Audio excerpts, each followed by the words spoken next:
During my investigation, I discovered that Vincent's empire was built on debt. He'd used his properties as collateral for massive loans, then used those loans to buy more properties. It was a house of cards held together by rental income and creative accounting. But what happens when the rental income disappears? I started quietly contacting Vincent's lenders, sharing my evidence of his tax fraud and property violations. Banks don't like lending money to criminals, especially when their collateral is worthless. One by one, Vincent's lenders started demanding immediate repayment. His credit lines were frozen, his assets were seized, and his carefully constructed empire began to collapse. Vincent tried to fight back, but it was too late. The criminal charges were filed, the civil lawsuit was moving forward, and his financial backers had abandoned him. He sold his Mercedes, then his house, then his remaining properties at fire sale prices. Everything he'd built through decades of exploitation was gone in 6 months. But I wasn't finished. I'd learned something important about Vincent Cross. He was a coward. He'd spent years bullying vulnerable families because he thought they couldn't fight back. Now it was time to see how tough he really was when someone fought back harder. The trial was everything I'd hoped for. Vincent sat in the defendant's chair, looking small and defeated.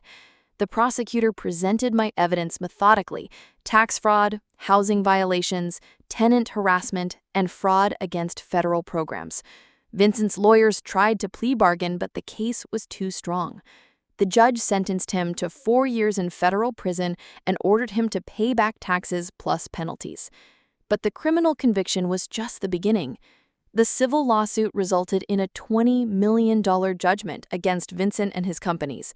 Since he'd already spent most of his money on legal fees, the judgment effectively bankrupted him. Vincent Cross went from millionaire slumlord to convicted felon in less than a year. Vincent's properties were sold to a nonprofit housing organization that actually cared about tenants. The new owners spent millions renovating the buildings, fixing years of neglect. Families who'd been trapped in horrible conditions finally had safe, clean homes. Mrs. Chen got her heat fixed. The family with 5 kids got a proper 3-bedroom apartment. Danny and I found a beautiful place near the hospital. But the real victory was bigger than any individual case. My investigation had exposed systematic problems in the city's housing enforcement. New laws were passed requiring stricter inspections and harsher penalties for slumlords.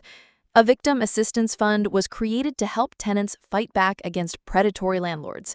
Vincent's downfall had protected thousands of future victims. 3 years later, I got a call from a social worker. Vincent Cross had been released from prison and was applying for public housing assistance. The irony was perfect. The man who'd exploited poor families was now poor himself. He'd lost everything: his properties, his money, his reputation, and his freedom.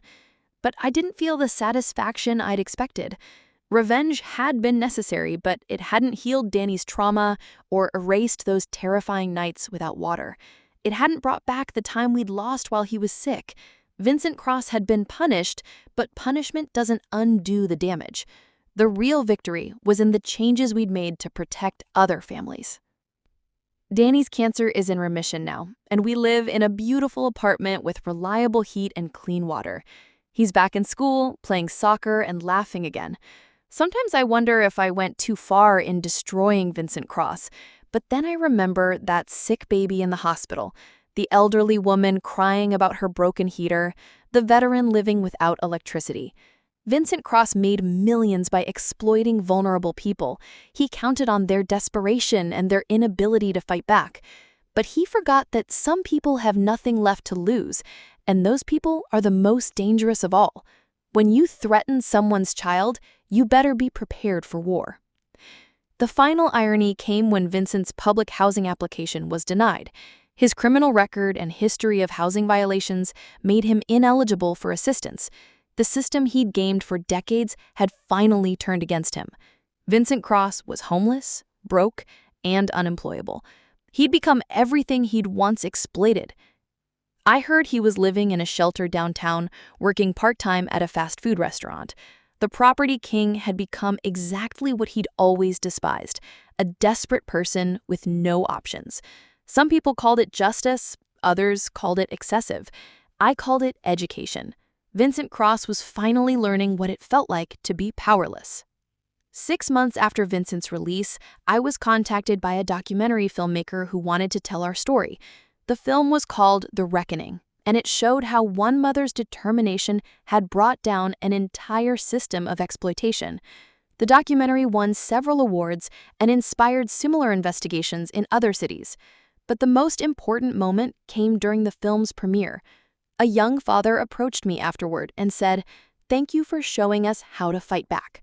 My landlord thought he could ignore our complaints, but I followed your example. He's facing charges now, and my kids have heat for the first time in months."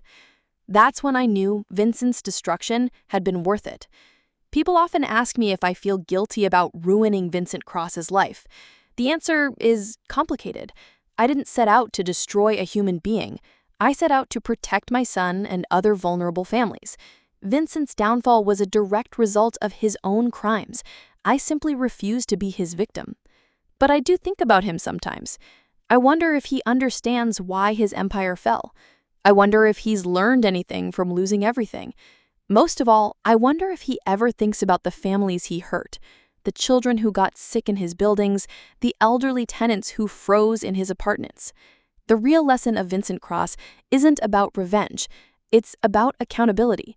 For years, he operated with impunity because his victims couldn't fight back. He counted on their desperation, their fear, and their isolation.